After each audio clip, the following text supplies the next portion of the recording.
saluez votre voisine. Que le Seigneur bénisse cette merveilleuse personne qui est à vos côtés. Alléluia. Ce matin, c'est après-midi, bon c'est midi. Je vous salue au nom de Jésus. Une fois de plus, je voudrais ici saluer tous les internautes. On a déjà capté le signal. Que Dieu bénisse abondamment tous les bien-aimés frères et sœurs.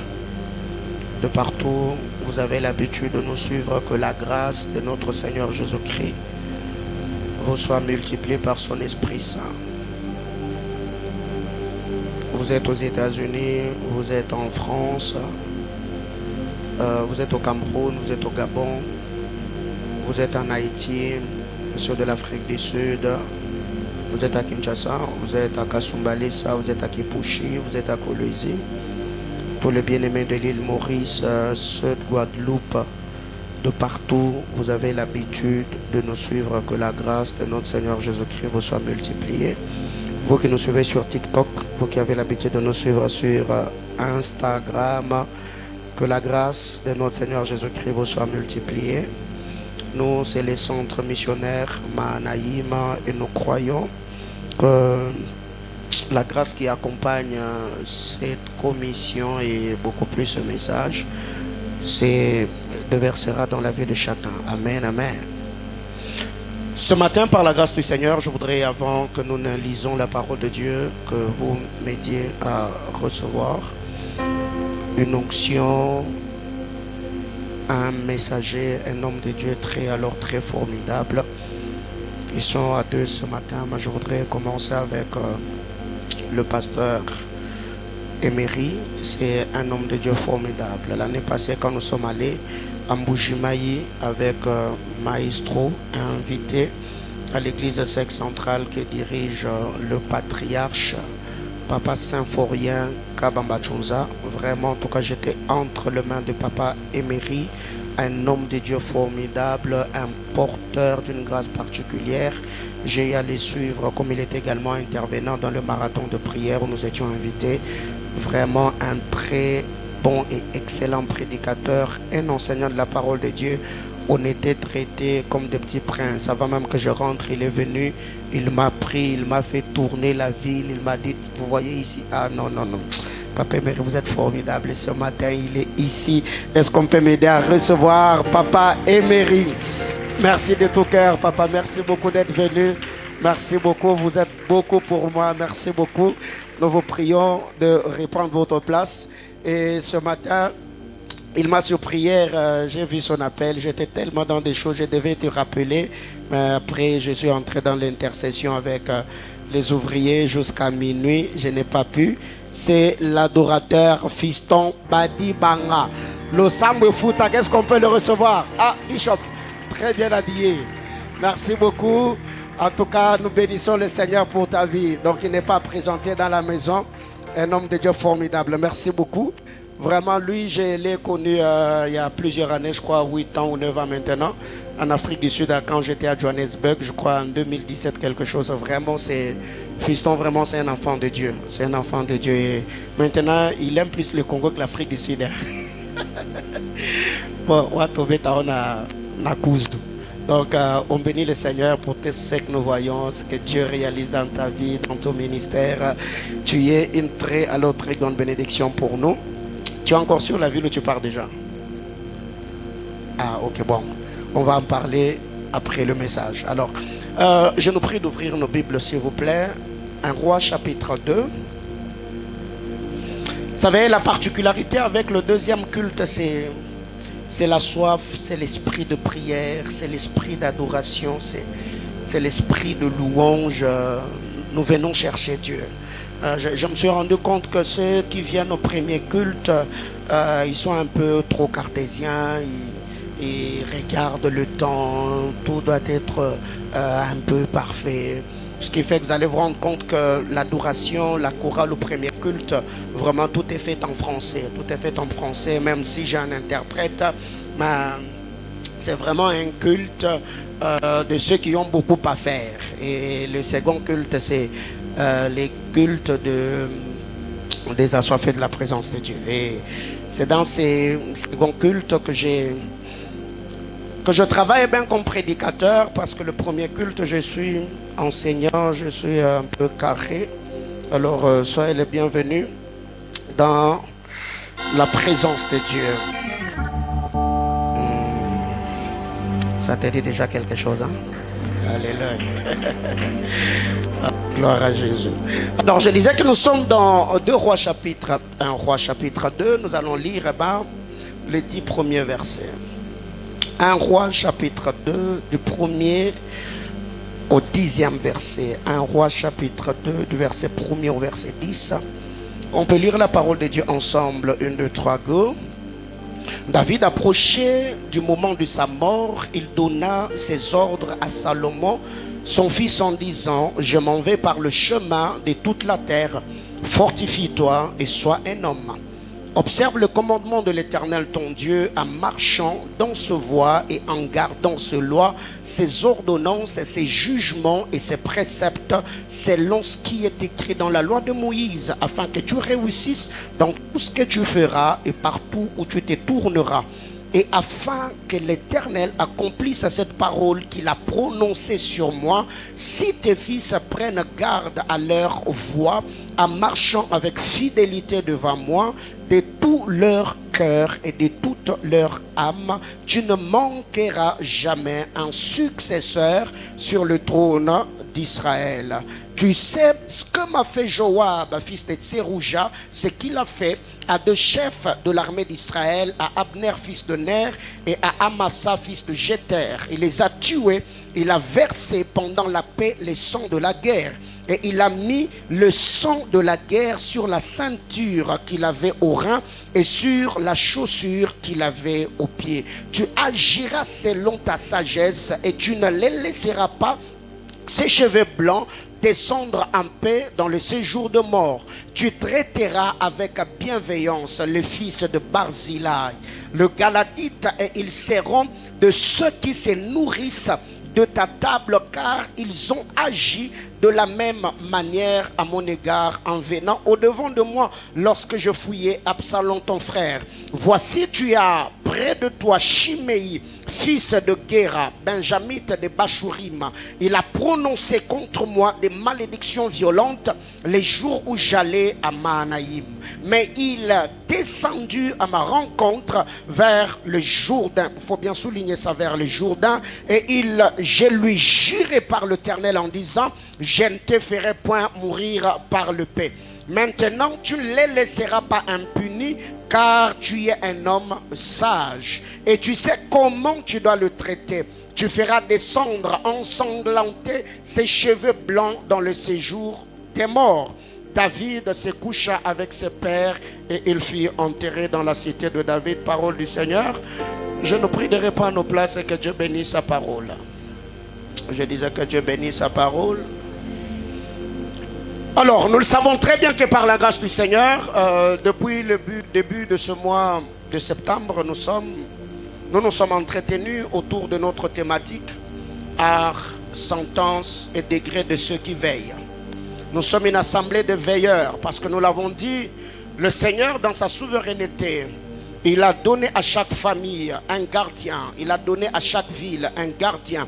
Il a placé dans le corps de Christ ce que j'appelle de lampes, ceux sur qui repose l'onction ministérielle, apôtre, pasteur, docteur, prophète, évangéliste, ainsi de suite. Toutes ces personnes sont des veilleurs, ce sont des sentinelles. Et quand vous lisez d'ailleurs la parole de Dieu, le frère Pierre nous dira, ces personnes, ce sont le gardien de nos âmes. Ils veillent sur nos âmes. Ce sont des gardiens des autels et ceux qui veillent sur l'accomplissement des desseins de Dieu dans la vie de racheter. Mais la force de ces veilleurs, ils opèrent dans des sentences, ils opèrent dans des degrés. Et nous avons dit que les veilleurs sont comme les anges du gouvernement céleste. Quand vous allez autour du trône, vous allez vous rendre compte dans Apocalypse chapitre 4, on nous parle de 4 êtres vivants. C'est le système de sécurité autour du trône de Dieu. Ils ont les yeux au dedans, ils ont les yeux au dehors. Mais à part cela, il y a également ce que nous appelons le parlementaire dans la salle du royaume. Qui sont parlementaires? Ce sont de 24 vieillards. Ils ont deux trônes. Ce qui fait que les 4 êtres vivants ont un esprit prophétique et les vieillards ont un esprit apostolique. Parce qu'ils doivent voir afin de libérer des sentences et de libérer de degrés. Et le dimanche passé, nous avons exploité le texte, par la grâce du Seigneur, le texte de Genèse chapitre 9. Nous avons vu Noé s'élever sur Cham. Il dit Cham, que Canaan soit maudit, qu'il devienne l'esclave des esclaves de ce frère. Et ce dimanche-là, par la grâce de Dieu, nous avons parlé de type d'héritage. On a eu à parler sur des choses. On a parlé de l'héritage spirituel, on a parlé de l'héritage matériel. Ce qui m'a poussé à dire, un homme, ce qu'il reçoit de précieux comme héritage venant de l'Éternel, ce n'est pas d'abord ses biens, mais ce dernier, il reçoit une postérité. Il reçoit un enfant, des enfants plutôt, parce que la Bible déclare, les enfants, c'est un héritage que nous recevons de Dieu. Mais lui, à son tour, après avoir reçu des enfants, il doit travailler pour léguer les biens à ses enfants. C'est ainsi de suite. Ce qui fait que Abraham a légué les promesses, alliance spirituelle, mais il a aussi légué le bien. Et quand vous allez chez Isaac, Isaac a travaillé de la même manière. Mais quand vous allez chez Jacob, en lisant Genèse chapitre 49, Jacob a travaillé. Il a béni ses enfants avant de s'en aller. Mais le dimanche, par la grâce de Dieu, nous avons parlé de passifs et des actifs.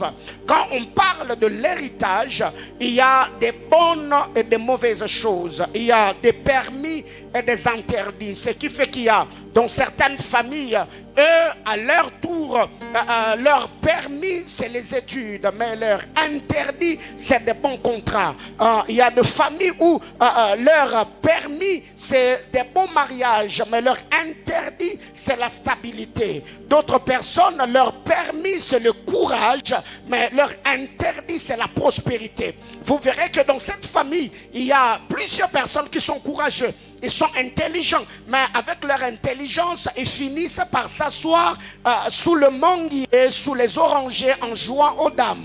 Donc ils ont des interdits et ils ont des permis. Et les interdits, il y a des gens qui ont travaillé pour que les interdits soient interdits. Mais les permis, il y a aussi des veilleurs qui ne sont peut-être plus, mais qui ont libéré certains décrets dans le règne de l'esprit. Ce qui fait que tous ceux qui sont issus et ressortissants de cette lignée subissent la pression de certaines choses. C'est ce que nous avons dit la semaine.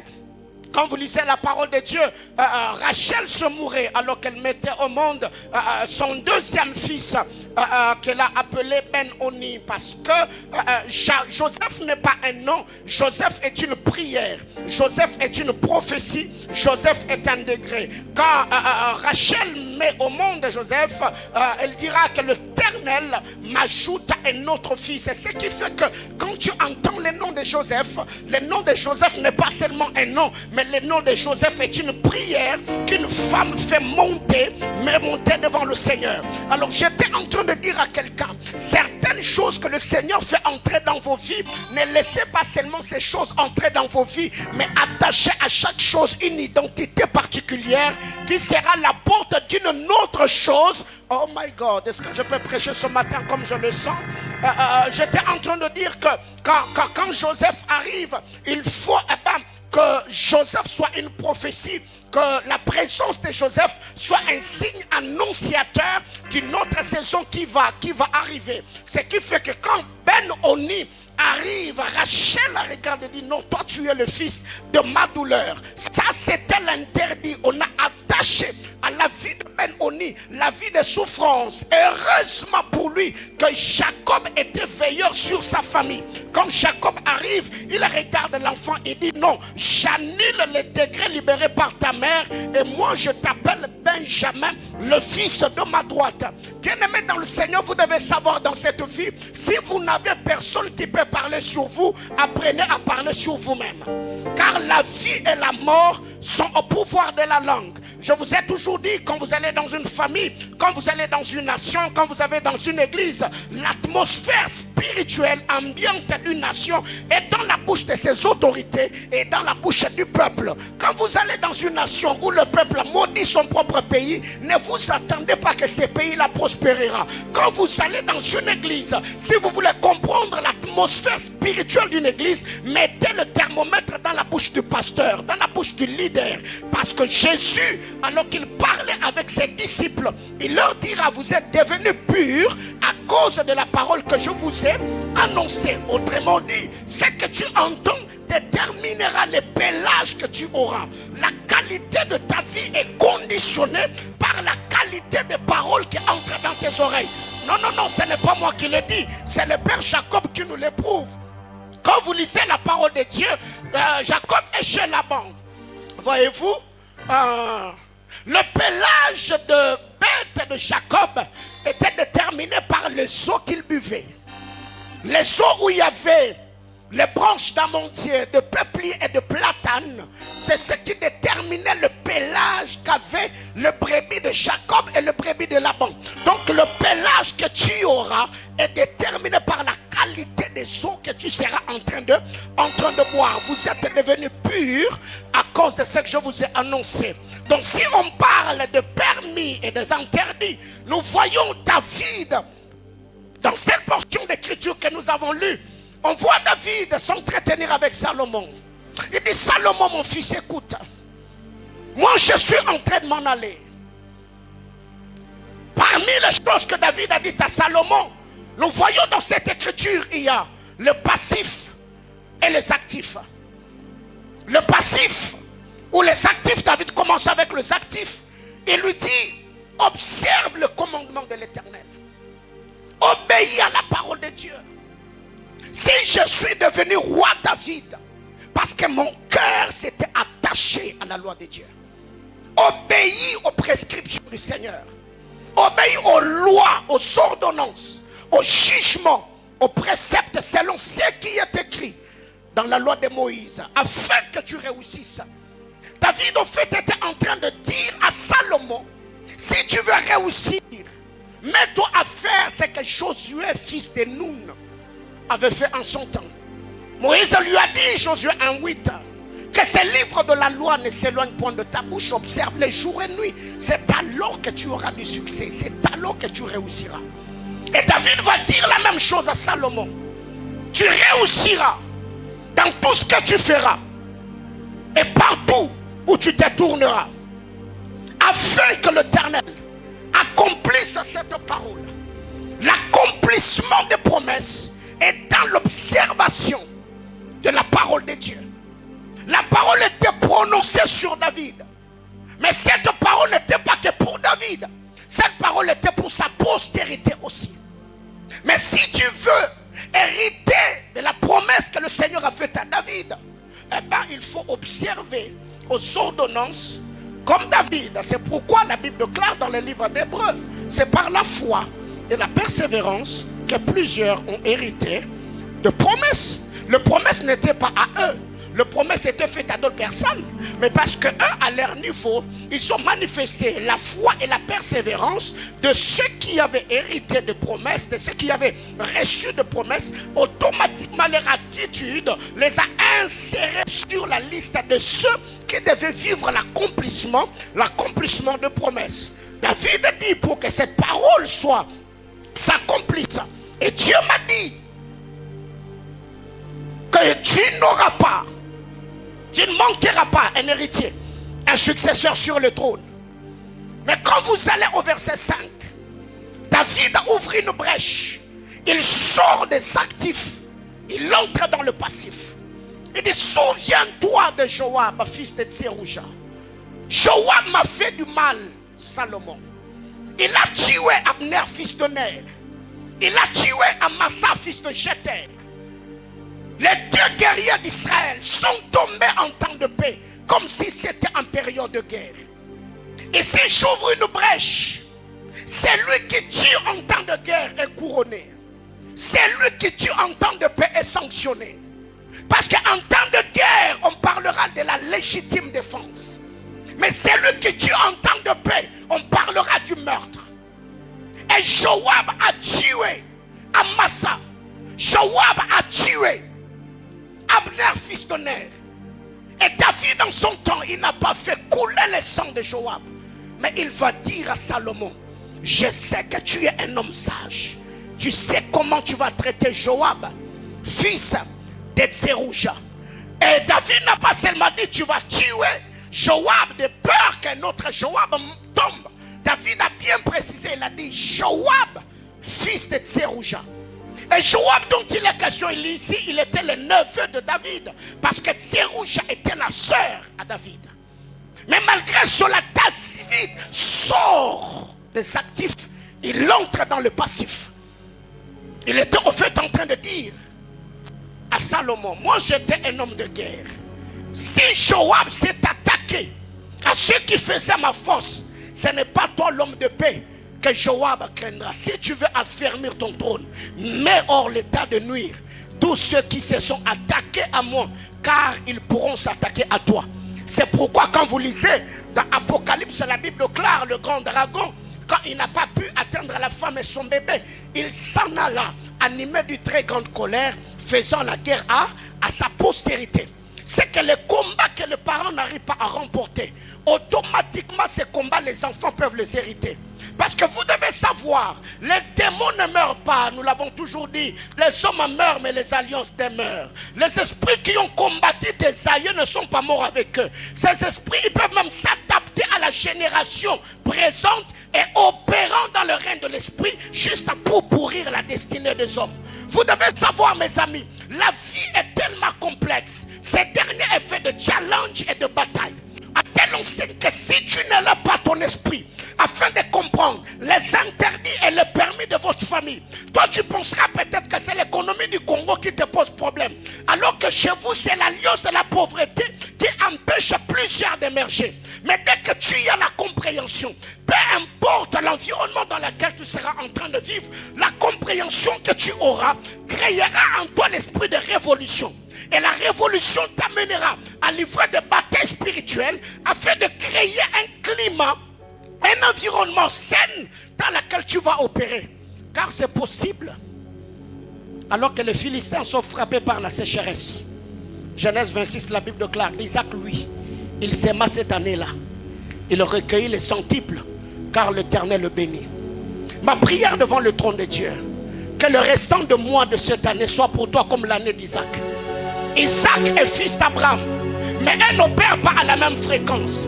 Abraham, quand il reçoit les anges, Dieu lui dit l'année prochaine à la même époque. Isaac n'est pas celui qui attend les choses l'année prochaine. La Bible déclare la même année. Isaac a semé la même année. Il a recueilli le centuple. À ma qualité de prophète et de prêtre de l'Éternel, du haut de cet autel, je voulais libérer la première déclaration. Que le Seigneur fasse que les restants de mois de cette année soient pour toi comme l'année d'Isaac. Que Dieu bénisse tes entreprises. Que Dieu bénisse ton ministère. Que Dieu bénisse ta famille. Que Dieu bénisse ce que tu entreprends. Je m'appuie sur l'alliance du Dieu de mes pères.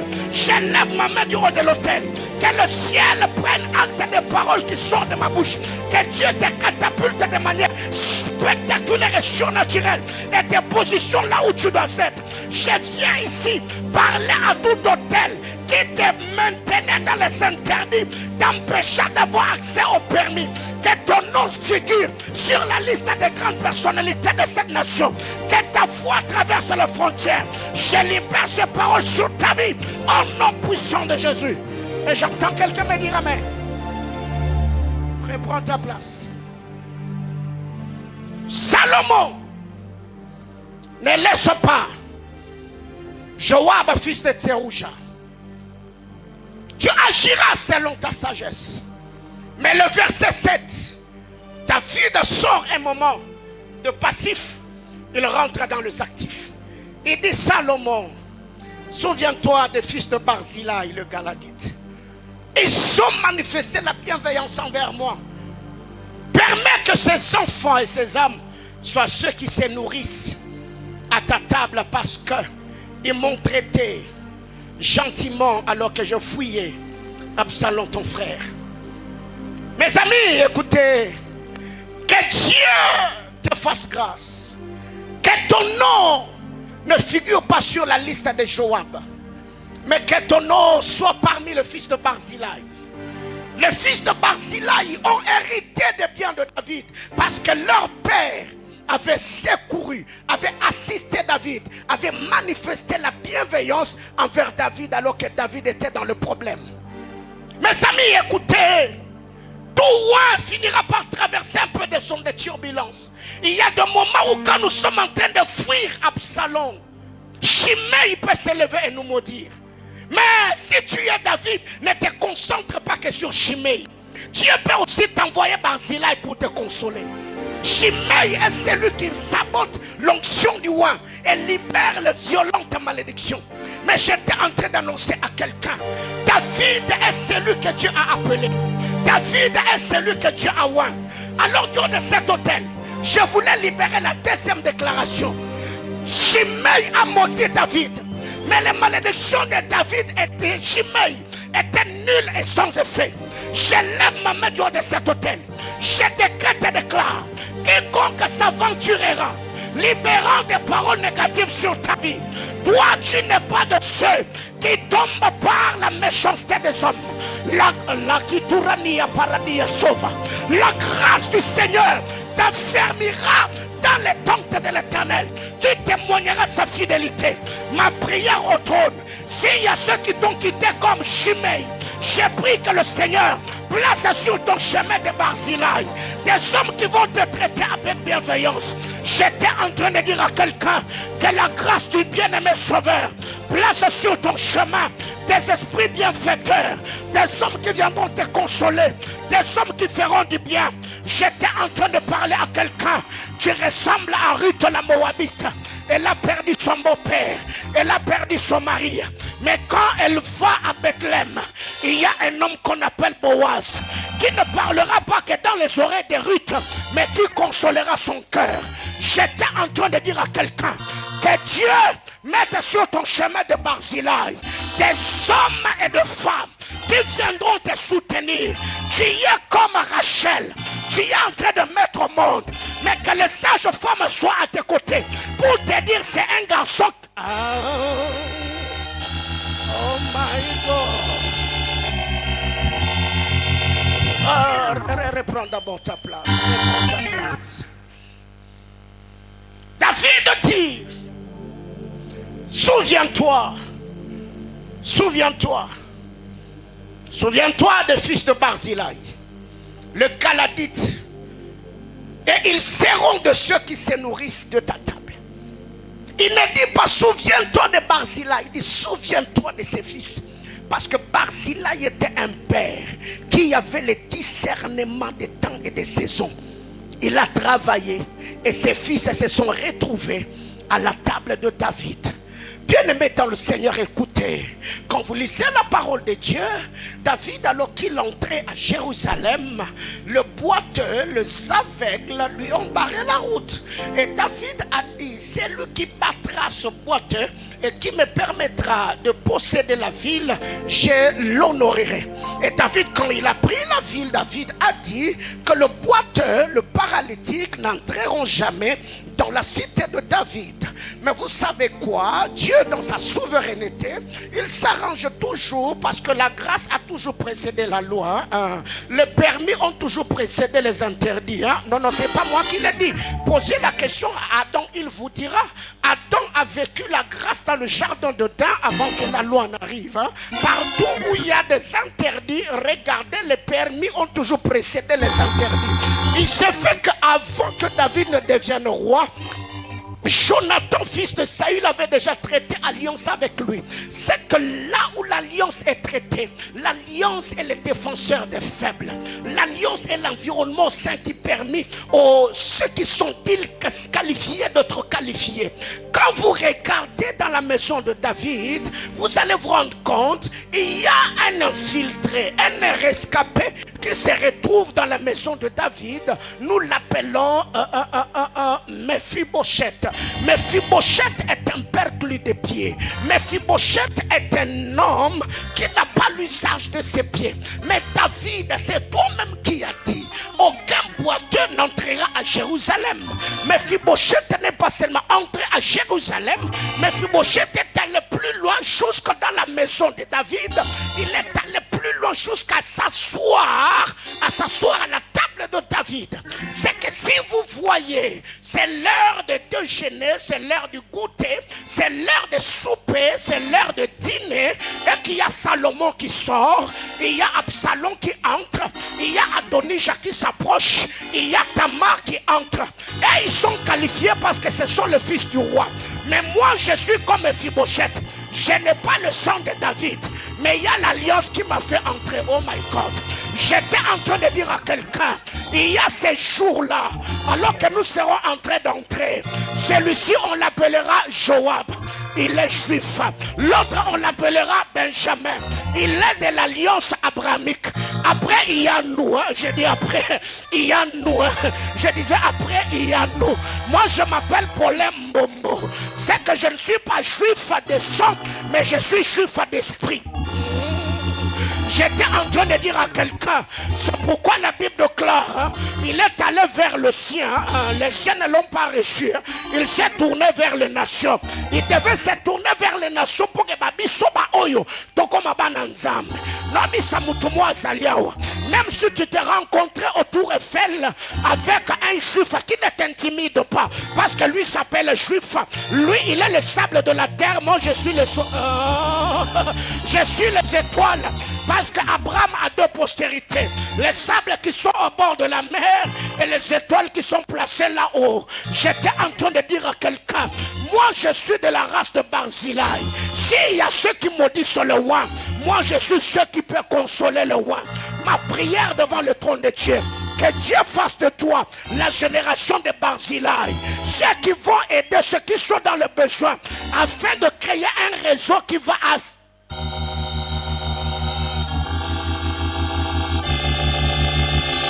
Et après un moment, David rentre encore. Il dit ceci à Salomon. Salomon, souviens-toi de Shimei. Ne le laisse pas entrer dans la tombe avec le cheveu blanc. Car quand j'ai fouillé Absalom ton frère, j'allais quelque part. J'allais à Mahanaïm. Dis avec moi Mahanaïm. C'est ta manière de le dire qui me stresse. Dis avec moi Mahanaïm. Le problème dans cette histoire, c'est que David fuit Absalom. David n'est pas allé dans la caverne d'Adoulam. David s'est dirigé à Mahanaïm. Mahanaïm veut dire camp de Dieu. Mahanaïm veut dire lieu de réconfort. Mahanaïm est l'abri des sans-abri. Mahanaïm est le réconfort des faibles. Mahanaïm est le pain des affamés. Mahanaïm est l'eau des assoiffés. Mahanaïm est la couverture des affligés. Oh, j'étais en train de dire à quelqu'un, fais très attention. Si tu combats David, ne l'attaque pas seulement, mais vérifie bien où il va.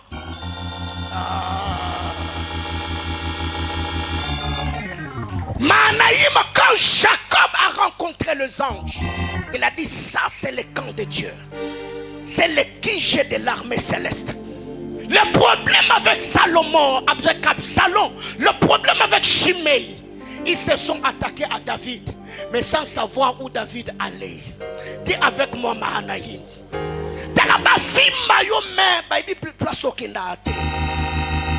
On te combat, mais on ignore où tu pries.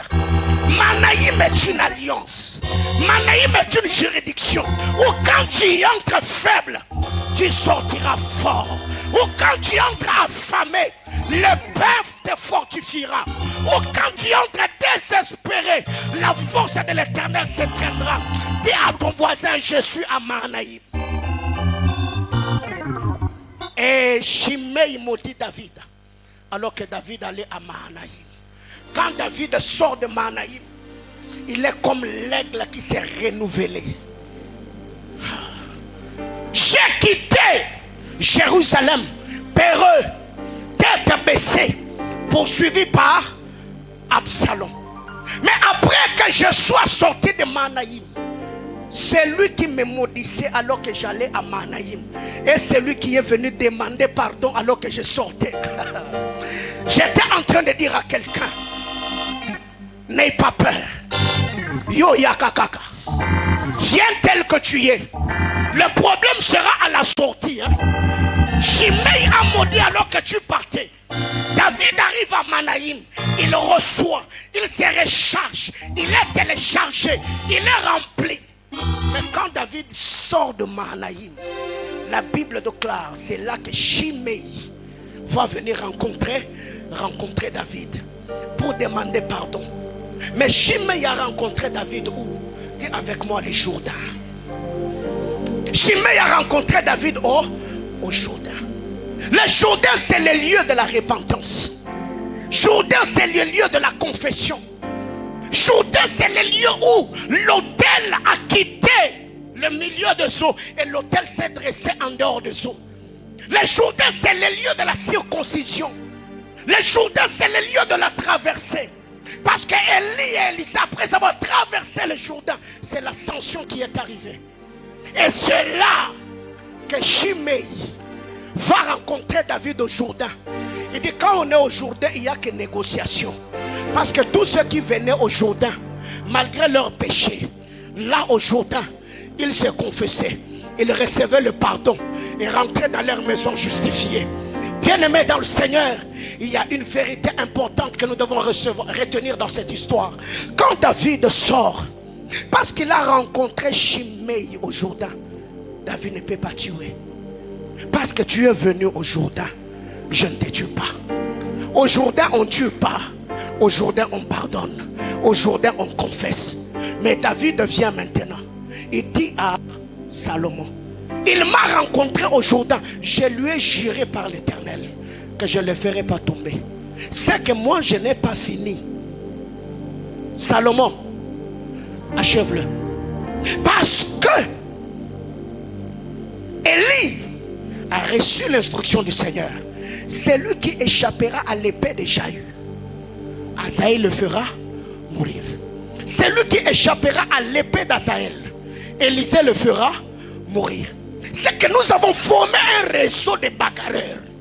C'est que si tu échoues à mon épée, si tu rates mon épée, l'épée de l'autre t'atteindra. Si l'épée de l'autre ne t'atteint pas, l'épée de l'autre là t'atteindra. C'est pourquoi, mes amis, c'est une grâce que de constituer une famille de guerriers. Quand dans votre famille, vous êtes à 5, à 6, à 7, qui comprennent le songé de l'heure et se livrent dans les batailles spirituelles, ça te donnera le repos. Il y a d'autres personnes, vous négligez le salut des membres de vos familles, mais vous ne savez pas que cela vous est salutaire. Là où les autres peuvent vous combattre, quelqu'un d'autre pourra également tirer l'épée du fourreau et te renforcer dans cette bataille. Que quelqu'un me dise amen. Alors retenons ceci. Au premier culte ce matin, on a parlé de deux choses. Le dimanche dernier, nous avons parlé de l'héritage spirituel et de l'héritage matériel. Ce matin, troisième type d'héritage, c'est l'héritage du savoir-faire, l'héritage de la connaissance. L'héritage du savoir-faire, c'est une capacité que l'on communique à ceux sur qui Dieu nous a établis. On communique la connaissance à ceux sur qui nous exerçons notre autorité. Parce qu'il y a plusieurs personnes aujourd'hui, c'est une forme d'échec, que de réussir sans communiquer le procédé, les méthodologies de ta réussite à ceux qui seront tes successeurs. C'est une forme d'échec.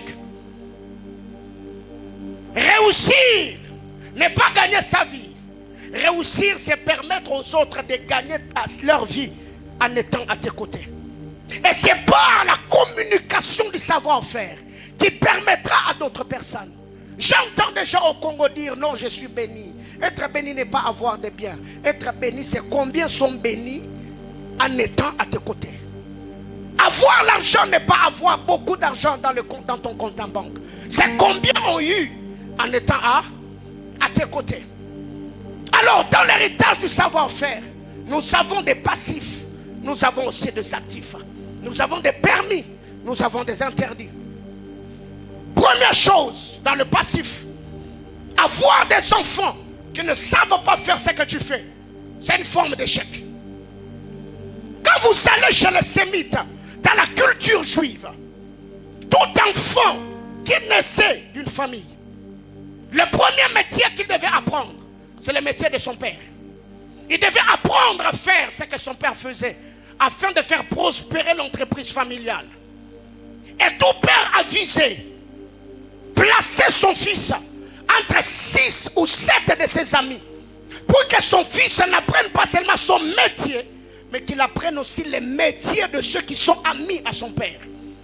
Ce qui faisait qu'en Israël, plusieurs personnes vivaient la prospérité du royaume, parce que ces gens étaient équipés, ces gens étaient capacités. Alors ne pense pas que c'est une gloire que d'avoir des gens qui t'entourent, mais qui ne sont pas en mesure de faire ce que tu fais. Et si souffrez que je le dise ainsi, quand vous allez dans une église, vous voyez des fils d'un père qui n'arrivent pas à faire ce que leurs pères font. Posez la question à papa, c'est quoi la source de son onction? Parce que quand Moïse amène les anciens à la tente d'assignation, ce qui atteste que l'esprit de Moïse est reposé sur les anciens, c'est leur capacité de prophétiser. Ça veut dire qu'ils deviennent prophètes comme Moïse. Mais c'est choquant de voir que papa est là. Mais parmi ses enfants, aucun d'entre eux n'est capable ou ne fait ce que lui sait faire. C'est qu'il y a un problème. Peut-être la source peut être douteuse. Parce que quand Dieu élève un père, le plus grand bonheur du père, c'est de voir ses fils faire ce qu'il fait, mais le faire au-delà. Parce qu'un vrai père n'engendre pas de photocopie. Le vrai père engendre des originaux. Et l'onction du père dans la vie du fils va amplifier les habiletés du fils, afin que le fils découvre sa particularité, mais tout en ayant l'esprit du père. Zacharie est un sacrificateur qui officie au temple, mais Jean-Baptiste est un sacrificateur prophète qui travaille au désert et au Jourdain. Ce n'est pas parce que moi je ne fais pas ce que tu fais que je suis faux.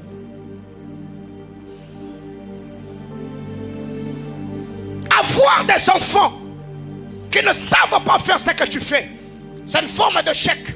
C'est dans le passif. Petit B, ne pas avoir des enfants capables de gérer ce que tu as en ton absence, c'est une forme de chèque.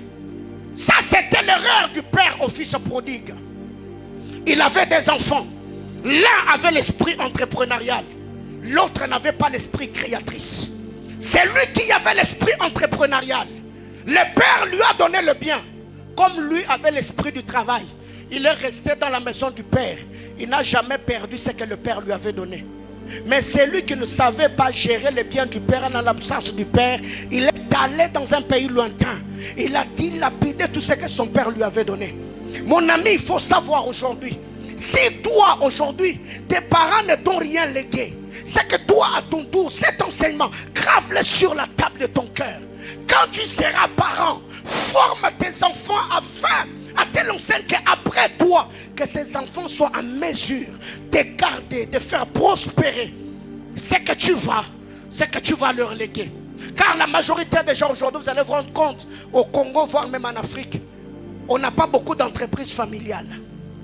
Mais allez en Europe, il y a des entreprises de famille. Ce qui fait que ces gens sont millionnaires il y a 3, 4, 5 générations. Pourquoi? Parce qu'ils ont été préparés à cela. Ils ont été formés à cela. Mais ici chez nous, papa va se contenter d'avoir beaucoup de biens. Il envoie des enfants en Europe. Les enfants, quand ils vont là-bas, ils s'aventurent dans des boîtes de nuit. Ils n'ont même pas le temps d'étudier. Et quand ils vieillissent, il n'y a plus rien. La famille qui était au sommet va se retrouver au bas de l'échelle, parce qu'il n'y a personne qui a l'esprit du père, qui peut relever les noms de la famille et gérer le bien que papa a donné. C'est que si vous êtes ici et qu'il y a des projets d'entreprise dans vos familles, battez-vous autant que vous pouvez à ne pas seulement porter les noms de votre famille, mais aussi à travailler pour que la bénédiction que Dieu a donnée à votre famille traverse des générations. J'entends quelqu'un me dire amen. Une autre chose, dans le passif, avoir des enfants qui vivent avec l'argent sans savoir comment en créer est une forme d'échec. Une famille prospère avec le créateur de richesses, pas avec le consommateur de richesses. Et je vous ai toujours dit, quand dans un couple, l'homme pense à production, la femme pense consommation, ces couples-là n'ira nulle part. Vous regardez dans une même direction. Ne soyez pas de ceux qui se contentent de ce que vos familles ont. Oh, chez nous, on roule avec des véhicules de papa. Il y a ceci, cela. Ah, ok. Papa a acheté son premier véhicule à quel âge? Vous savez, moi, dans ma vie, j'ai été révolutionné. Mon père, alors qu'il était vivant, il ne cessait de nous répéter qu'il a acheté sa première maison à 17 ans. Et aujourd'hui, avoir 30 ans, quelqu'un va s'appeler, il est jeune, il a 30 ans. Il est jeune. Il a même le courage de demander les mégas à maman à 30 ans. Si c'est ton âge, que Dieu te délivre. Personne ne va me dire amen ici. Pourquoi? Parce que l'Africain, on a trop cet esprit de cajoler, d'amadouer, de dorloter. On ne pousse pas, on ne booste pas des enfants à travailler, à batailler pour gagner leur vie. C'est qu'avoir l'argent sans savoir comment on crée l'argent, c'est une forme d'échec. Et j'ai donné cet exemple. Les grands noms que nous avons connus à Kinshasa, dans la Deuxième République aujourd'hui, sont nulle part. Même sur la scène politique, ils sont plus. Pourquoi? Parce que papa était mouvancier de Mobutu. Papa a travaillé avec Mouzé, mais il n'a pas communiqué l'esprit qu'il animait aux enfants. Aujourd'hui, la majorité des fils de ces mouvanciers-là à Kinshasa, la majorité sont morts, ils sont touchés à l'occultisme. D'autres même sont des SDF en Europe. Ils n'ont rien du tout. Alors que le nom de leur père faisait terreur dans cette nation. Mes amis, ça, c'est une malédiction. Alors ce que vous devez savoir, c'est que travaillez autant que vous pouvez. Mais après avoir gagné de richesses, battez-vous pour conserver les richesses. Parce que la beauté de la réussite, c'est la conservation. Absalom avait compris, avant qu'Absalom n'ait des enfants, la Bible déclare, Absalom s'est bâti un monument en disant, je ne voudrais pas que mon nom soit effacé à la surface de la terre. Comme je n'ai pas une postérité, les gens se souviendront de moi, même par ce monument. La grandeur n'est pas ce que tu fais. La grandeur, c'est l'histoire que tu laisseras derrière toi après ta mort. Qu'est-ce que les gens diront de toi? On parlera de quoi? De tes chaussures, de tes costumes, de tes bijoux? Mais non, il faut laisser des choses, des patrimoines. Quand quelqu'un s'élève et regarde, il dit, il y a quelqu'un qui a vécu en plein 21e siècle. Regardez ce qu'il a laissé. C'est cette raison d'ailleurs qui ont poussé les hommes à dire, l'artiste ne meurt pas. Pourquoi? L'artiste vit par les œuvres. Qu'est-ce qui peut te représenter? Et aujourd'hui d'ailleurs, avec l'âge que tu as, toi tu attends encore jusqu'au-là. Congo est bonga, yo bonga, frère. Yo bonga, Congo est Rolanda yo. Quelqu'un comprend de quoi je parle? Te biso to bonga nan Congo et Rolanda biso. Ko bonga ya Congo eza ko bonga ya ba Congolais. Ko bonga ya Congo eza d'abord ko bonga ya gouvernement te. Et c'est quoi le problème? Cette éducation, on nous l'a communiquée depuis le bas âge. Nous sommes toujours dépendants. Même la poubelle qui est devant notre parcelle. Maman Denise, t'as les lèvres sur l'Ikambo. Maman Olive, t'as les lèvres sur l'Ikambo. Non, c'est à vous de vous lever. Travailler, arranger. Et la nation prospérera. Mais il y a aussi des actifs. Dans le actif, il y a trois choses. Petit A dans les actifs. Il faut apprendre aux enfants à se prendre en charge. Apprenez à vos enfants de se prendre en charge. Prenez-vous vous-même en charge. Il y a des hommes qui sont devenus grands alors qu'ils sont orphelins, alors qu'elle est orpheline. Elle s'est battue, elle a travaillé, elle a gagné sa vie. Et aujourd'hui, c'est une référence dans sa génération. C'est juste que si toi tu es morfond, mon père était licencié, ma famille, si je n'ai pas fait de grandes études, non. Il y a des gens qui sont devenus licenciés avec mon Sangisa. Je l'ai dit au premier culte la semaine, j'ai reçu un bien-aimé au bureau. Il vient me dire, pasteur, j'ai besoin de $150 pour payer les frais académiques parce que si je ne paye pas, je risquerais de répondre l'année. J'ai dit ok, on va voir ce que ça fait ça. Et pendant qu'on était en train de parler, je le vois en main avec un iPhone, je crois un iPhone 12 ou un iPhone 13. Mais là où j'étais, j'ai ouvert l'œil, je me suis dit, mais ce frère n'est pas sérieux. Comment est-ce que toi tu peux chercher $150 pour tes études alors que tu as un téléphone à main qui coûte à peu près $500-800? Mais vends-le. Trouve-toi un Android, mais non, il faut snapper. Voyez-vous? Aujourd'hui tu vas trouver un pauvre qui a un téléphone de $1500 dans sa main. Mais il n'a pas l'argent. Il a même le courage de demander, mes gars, ce genre de personnes, il ne faut pas les aider, il faut les rééduquer. Quelqu'un comprend de quoi je parle? C'est que vous devez comprendre. Prenez-vous en charge. Le Congo ne fera pas tout pour vous, mes amis. Le chef de l'État ne fera pas tout pour nous. Il y a beaucoup de choses à faire dans ce pays. Il va commencer par où? Par moment même, moi-même quand je me dis, la volonté même de faire est là. Mais on va commencer par où? On va commencer à l'Est. L'économie, l'agriculture, l'élevage ou l'éducation du Congolais. Oh, je ne sais pas, du Congolais ou des Congolais. Et il y a tellement de choses qui font que vous touchez ici, vous touchez ici, vous touchez là-bas. Et après vous vous rendez compte que vous n'avez rien fait. Et les gens pour qui vous vous êtes battus, ils vont commencer encore à vous insulter. Jusque-là, tu n'as rien fait. Parce que le Congo, c'est un chantier. Si vous devez devenir chef de l'État dans ce pays, frère, on va aussi vous insulter comme vous insultez ceux qui sont dirigeants aujourd'hui. Pourquoi? Parce que là où tu vas commencer par où? Na Congo, le Congo est bisoboy. Je vous assure. Tu vas commencer par où? Dis à ton voisin, prends-toi en charge. Papa ne m'a rien laissé, mais cela ne m'empêcherait pas de devenir un grand homme. Dans ma famille, il n'y a rien. Mais moi, je crois. Mon père Jacob est un éleveur. Mon père Jacob est un entrepreneur. Mais cela ne va pas m'empêcher à travailler jusqu'à devenir la personnalité la plus influente après Pharaon en Égypte.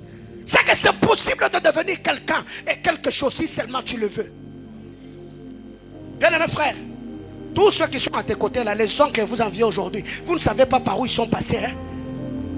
Les choses qu'ils ont dû faire pour être là où ils sont. Mais toi jusque-là, tu fais les deuils de ton père jusqu'aujourd'hui. Tu as 40 ans, tu t'appelles orphelin. Attends, est-ce que vraiment tu es sérieux? Oh non, Bisoba orphelin. Orphelin 40 ans. Papa. Attends, oui, moi, so yo bala na ajini, obo takan. Si bana no mo babengo papi. Voilà. On va t'appeler papi. On va t'appeler mémé. Parce que déjà tu seras en train de vieillir alors que ton enfant est encore aux humanités. Dis à ton voisin, prends-toi en charge. Donc après ces cultes, je ne veux pas que tu dises que c'était beau. Donc en sortant ici, tu peux même faire les pieds jusqu'à chez toi à la maison parce que tu dois réfléchir. Qu'est-ce que je dois? Qu'est-ce que je dois? Je l'ai toujours dit. Mon ami, à un certain âge, on ne rêve plus d'aller en Europe. À un certain âge, on ne rêve plus d'aller en Europe. Tu y as 30 ans, tu as 40 ans, tu te bats pour aller pour devenir qui? Tu vas manger, tu auras un logement. Ça te prendra combien de temps pour avoir des documents de résidence? Ça te prendra combien d'années pour avoir un contrat? Et d'ailleurs, si tu vas travailler en Europe, tout ce que le travail te donne, on appelle ça, les factures vont te prendre tout. 30 ans, le plus grand rêve, c'est voir tout Eiffel.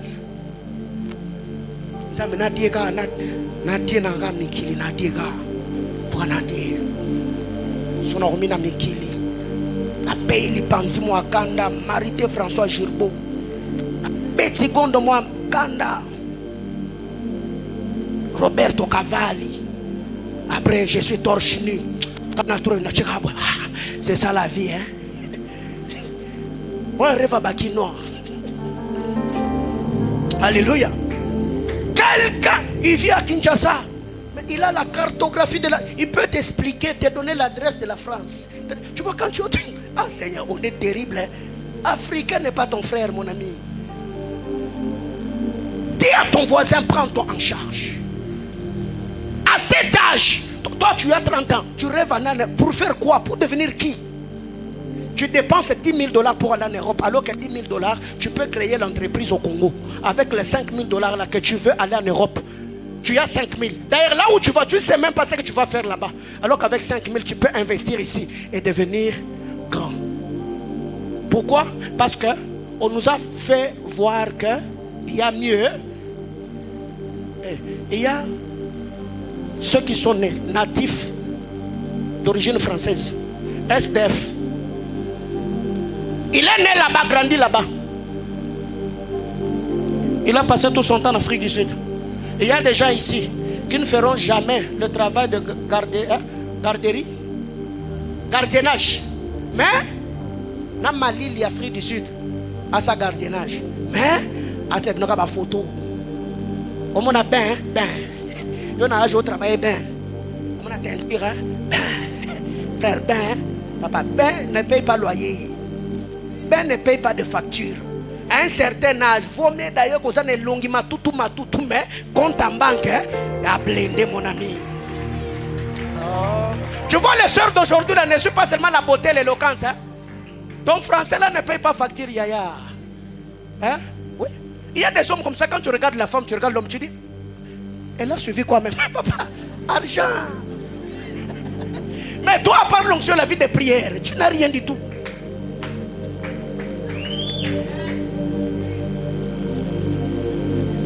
Oh, elle est matérialiste. Hey, toi, si tu étais femme, est-ce que tu allais tomber amoureuse d'un homme comme toi? Non, c'est entre toi et moi. Toi, si tu étais sœur, frère, c'est entre nous. C'est entre nous. Si tu étais sœur, est-ce que tu allais vraiment tomber amoureuse d'un homme comme toi? Tel que je te connais. Jamais. Parce que tu es exigeant. Mais c'est toi qui traites la fille d'autrui, papa. Ils sont juste pas matérialistes.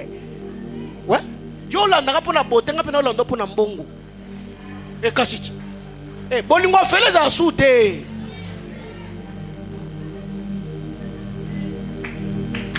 Les jours que tu auras gourmet, tu viendras me chercher au bureau. Il y a des gens pour qui nous prions dans nos églises. Oh, esprit de célibataire, célibataire, piaka. Piaka. Il ne faut pas fabriquer des démons. Il y a des démons qui même Satan ne reconnaît pas dans son système. Il dit, oh, chez nous, il y a des démons prophétiques. Non, fabriqués par les Congolais. C'est l'argent qui te manque. Il y a des gens, quand vous le regardez, vous pensez qu'il est vilain. Ce n'est pas qu'il est vilain. C'est l'argent qui l'a rendu moche. Il suffit seulement aujourd'hui. Oh non, toi-même tu es témoin, non? Des photos des années. Et la beauté que tu as aujourd'hui. Tu ne vois pas qu'il y a la différence. À l'époque, quand tu riais, tu étais comme quelqu'un qui pleurait. Mais aujourd'hui, quand tu souris, tu vois même que c'est classe. À l'époque, toi, quand tu souriais,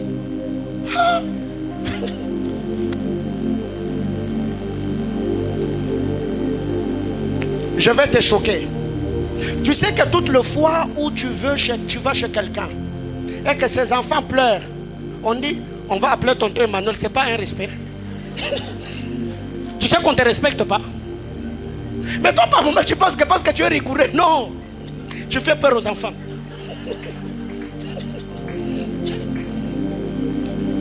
Il pleure. Tu veux que j'appelle tonton Emmanuel? Tu vois l'enfant devenir gentil. Calme. Papa, il faut pleurer. Famille à Bongo, il ne faut plus aller there. On ne te respecte pas.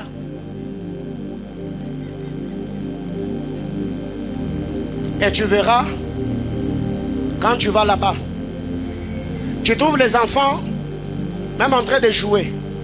Ah, vous ne m'avez pas vu? Ah, tu es venu? Mais les tontons qui viennent souvent avec biscuits là, quand seulement on entend qu'il est là, les enfants laissent tout. Ils vont aller là. Il ne faut plus aller là-bas. C'est un manque de respect. Dis à ton voisin, il ne faut plus aller. Ah, on fait une mémoire. Hein? Oh, pasteur ne m'avait rien dit. Je te dis tout.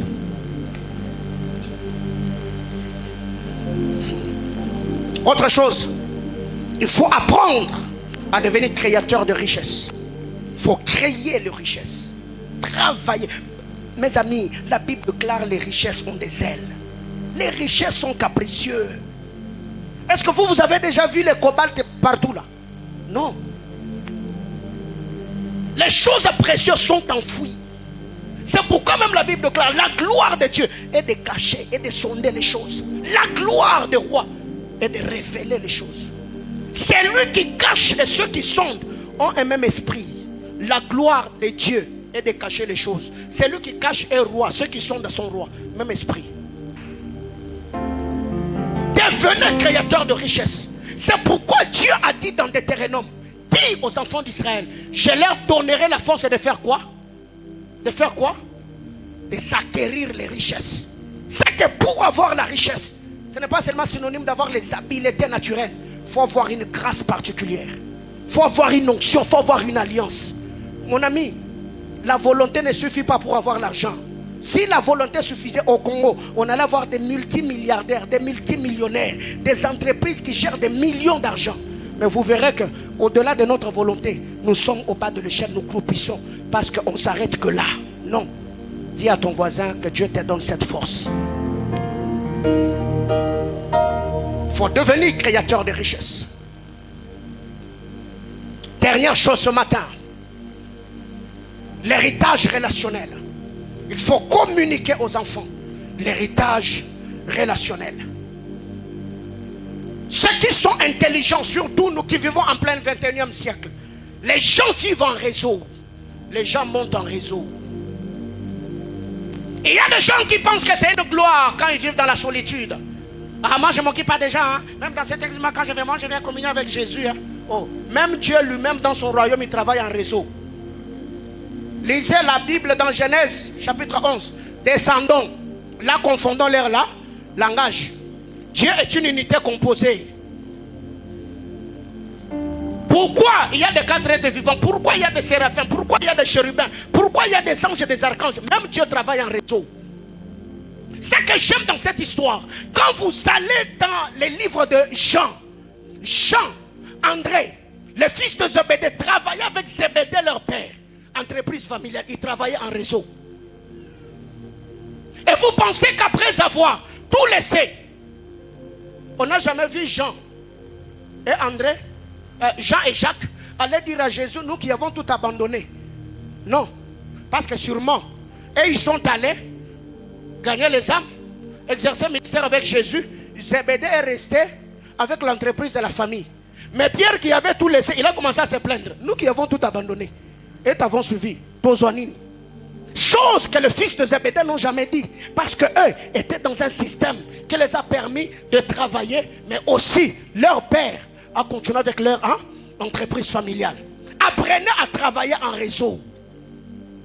Investissez-vous dans la vie de ceux qui peuvent, demain après-demain, se souvenir de vous et investir dans la vie de vos enfants. La vie est imprévisible, mes amis. Vous n'aurez pas toujours tout le temps. Peut-être toi tu penses que tu auras 70 ans, 90 ans. Est-ce que tu sais ce que le lendemain va te réserver? Non. Les hommes intelligents investissent dans les hommes parce qu'ils savent que demain après-demain, même Jonathan, fils de Saül, a dit à David, s'il arrivait que je sois vivant, traite-moi quand tu seras roi. Mais si je ne serai plus là, souviens-toi de ma postérité. Pense à mes enfants. Si aujourd'hui tu n'es pas là, qui prendra soin de tes enfants? Qui peut aujourd'hui parler de toi et te défendre? Est-ce que tu as quelqu'un sur qui tu peux compter? Et la majorité vont dire, oh non, les gens sont mauvais. Les mauvais dans l'histoire, c'est toi-même. Parce que tous ceux qui sont autour de toi ne sont pas mauvais. C'est toi le mauvais dans l'histoire. Héritage relationnel. Jonathan a laissé l'héritage à Mephibosheth. Une relation qu'on appelait David. Bien-aimé dans le Seigneur. Et il y a des gens aujourd'hui, même dans 2 Rois chapitre 4, les fils du défunt fils de prophète ont été secourus parce qu'il était dans un réseau. Élisée avait reconnu que cet homme-là servait Dieu dans sa juridiction. Aujourd'hui, vous êtes jeunes, les choses que je vous prêche aujourd'hui, peut-être certains, je ne vous les comprendrai pas. Posez la question à ceux qui ont atteint un certain âge. Ils vous diront que quand quelqu'un atteint un certain âge, ce qui le préoccupe, c'est comment vivra ses enfants après lui. Même Abraham avait atteint ce niveau-là. Seigneur, je suis en train de vieillir. Qui héritera de mes biens? Et je sais que c'est Eliezer de Damas. Vous pensez que quand Abraham disait cela, il était content d'Eliezer? Non. Il ne pouvait pas accepter qu'un serviteur, un étranger, hérite de sa sueur et de ses sacrifices. L'héritage relationnel. Dans cet héritage, il y a aussi des passifs et des actifs. Le passif, c'est de vivre dans la gloire comme si tu étais éternel. Quand c'est ta saison, tout tu ne fais que pour toi. Les gens qui sont autour de toi croupissent, les gens souffrent. Tu les traites durement, tu ne prends pas soin d'eux et c'est toi qui règnes. Mais pendant que tu es en train de régner, eux aussi sont en train de te regarder. Les jours où tu ne seras plus là, tes enfants paieront les pots cassés. C'est que quiconque sait qu'il est dans sa saison, il doit apprendre à introduire les autres dans leur saison en étant dans sa saison. Les jours où sa saison prendra fin, la saison des autres peut réactiver, créer des mises à jour dans sa saison. Aujourd'hui, j'ai toujours donné cet exemple. Je suis là où je suis. Dieu peut m'introduire dans une saison. On parle de toi, le prophète Paulin, Mahanaïm. Cette saison peut prendre fin un jour. Ça ne veut pas dire que je suis mort, non. Mais tu te rends seulement compte que ta saison s'est arrêtée. On ne parle plus de toi. Tu n'es plus d'actualité. Mais je peux être réintroduit dans cette saison. Si Jonathan Mouzadi est dans sa saison, il peut aller peut-être aux États-Unis. Il tient une croisade. On dit, de qui es-tu fils? Par lui, je peux entrer dans une autre saison. Parce qu'un flot appelle un autre flot. Dans cette ville, j'ai eu une fois à parler avec le gouverneur de la ville. Parce qu'un de mes fils m'a connecté là-bas. Mais si je n'avais pas cet homme dans ma vie, moi et on allait parler par où? On allait commencer par où? On va se rencontrer où? Et c'est lui qui m'a appelé pour recevoir certaines orientations. C'est vous devez savoir dans cette vie, les gens que Dieu place autour de vous, battez-vous autant que vous pouvez, que ces gens-là vivent leur vraie destinée. Peut-être en entrant dans leur destinée, ils peuvent vous faire entrer dans le vôtre. Ouais. Mais le problème avec vous, quand Dieu vous bénit, vous non, tout c'est vous. Toi, tu n'es ami de personne. Tu es ami de ta garde-robe, tu es ami de tes belles montres, tu es ami de tes perruques. Mais si demain, tu n'es plus.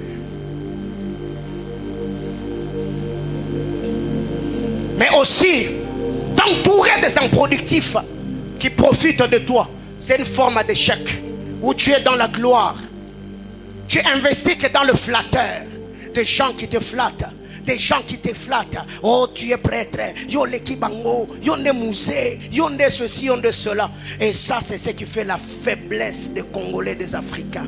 On est entouré par des flatteurs, des gens qui ne parlent qu'en ceci, qui ne parlent qu'en cela. Non, mes amis, vous devez comprendre comment la roue est en train de tourner. Parce que si vous allez dans un sens contraire, vous risquerez peut-être de rencontrer certaines oppositions. Aujourd'hui, tous ceux qui travaillent en réseau. Lisez même la parole de Dieu. Les fils de prophètes dans 1 Samuel chapitre 9 ou chapitre 10 qui ont impacté Saül, ils vivaient en réseau. Même Jésus, quand il a envoyé le disciple de Zadé, c'était le réseau.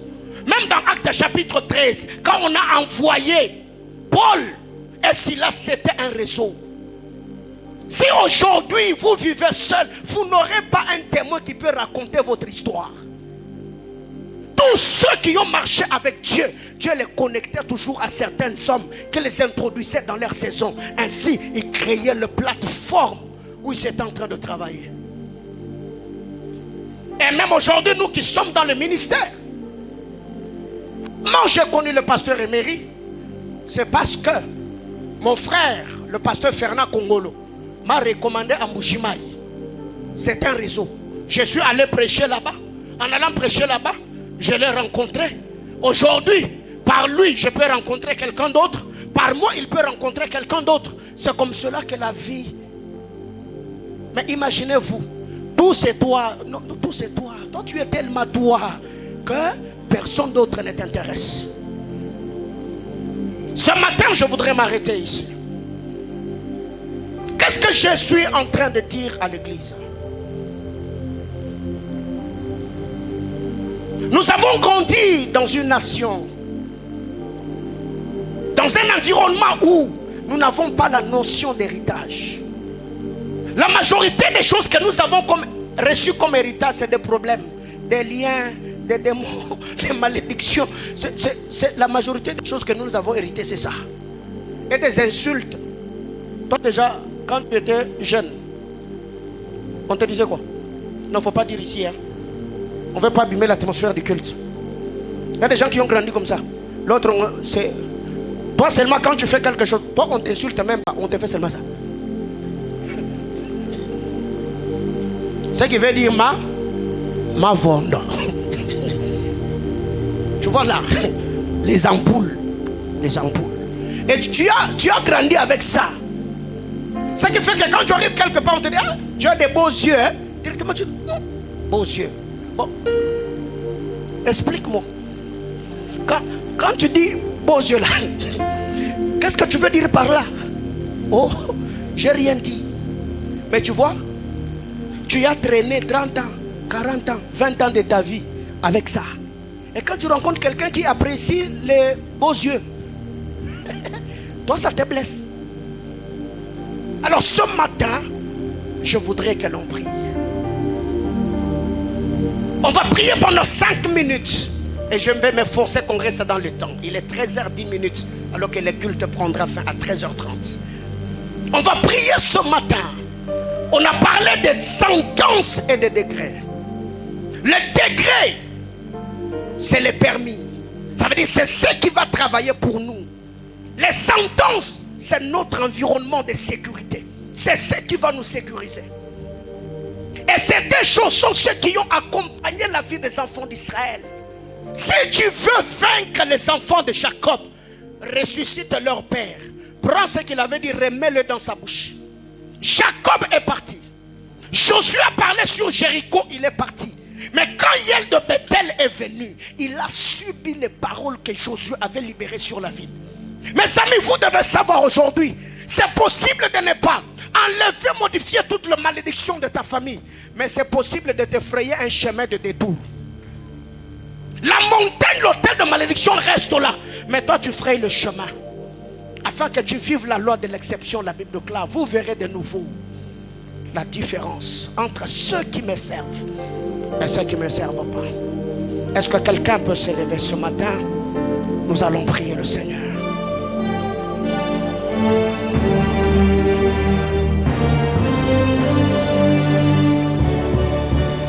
Les paroles qui vont sortir de ta bouche ce matin, tu vas les libérer sur ta vie et dans la vie de ceux qui viendront après toi.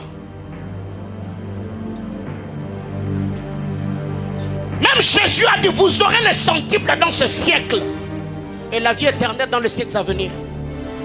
Donc je crois et je crois que ce que je dirai ce matin bénira ma vie et bénira les enfants qui viendront après moi. Et mes amis, avant que l'on prie, retenons que les degrés, on ne demande pas, on décrète. On parle comme ayant autorité. Je décrète et déclare, ma vie ne finira pas dans la misère. Je décrète et déclare, je ne resterai pas dans la pauvreté. Je décrète et déclare, je ne mourrai pas locataire. Ça, ce sont des degrés. Mais quand on parle de sentences, ce sont des châtiments que l'on libère. Seigneur, quiconque se lèvera pour me combattre, qu'il rencontre ta main puissante, agissante qui va l'écraser. Quiconque s'attaquera à la vie de mes enfants. Est-ce que quelqu'un peut claquer les mains et se mettre à prier?